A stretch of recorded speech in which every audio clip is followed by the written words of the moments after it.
Hello there, welcome back. So on this 2008 Chevy Impala, it have a blender actuator issue. So I'm going to let you guys hear the sound, what it make.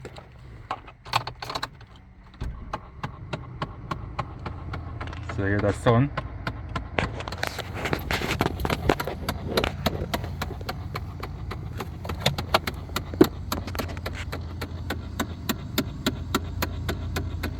Okay, so the blender actuator is located on the passenger side of the car. So it's somewhere under there, underneath the bottom here. So I just want you guys to hear the sound what it's making.